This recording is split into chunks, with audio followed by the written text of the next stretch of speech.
Welcome to our channel. Today we how to update Squarespace brand assets and global styles, full guide step by step clearly.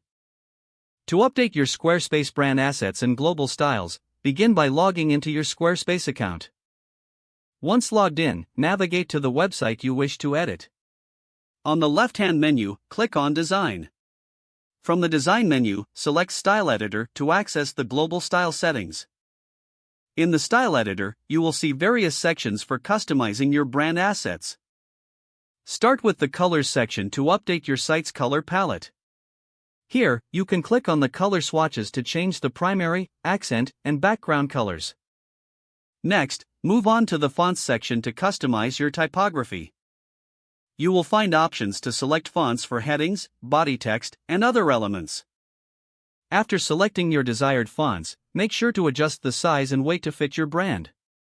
Now, let's update your logo and images in the Logo and Titles section. Upload your logo file and adjust its size and alignment as necessary. To set a favicon, scroll down to the favicon section and upload a small icon that represents your brand.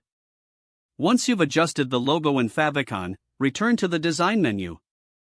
Select Site Styles to update additional global styles like button shapes and borders. Feel free to customize spacing, shadows, and animations within this section. After making all desired changes, preview your website to ensure everything looks cohesive. If you're satisfied with the updates, click Save to apply the changes to your live site. Lastly, revisit each section periodically to keep your brand assets fresh and aligned with your evolving branding. If the page does not load, refresh the browser or try again in a private or incognito window. Make sure you are using the correct email address, then retype it carefully to avoid small typos.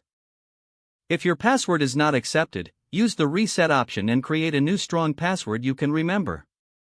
Check your spam folder for verification or security emails, then complete any requested confirmation steps. Enable two-factor authentication if available to improve account security and reduce unauthorized access risk. After signing in, review your profile details so your contact information and settings are accurate and current.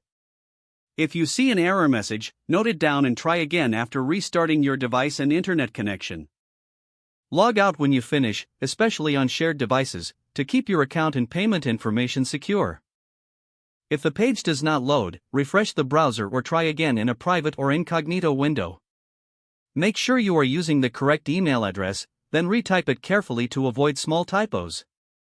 Don't forget to like this video and subscribe to our channel for more step-by-step tech guides.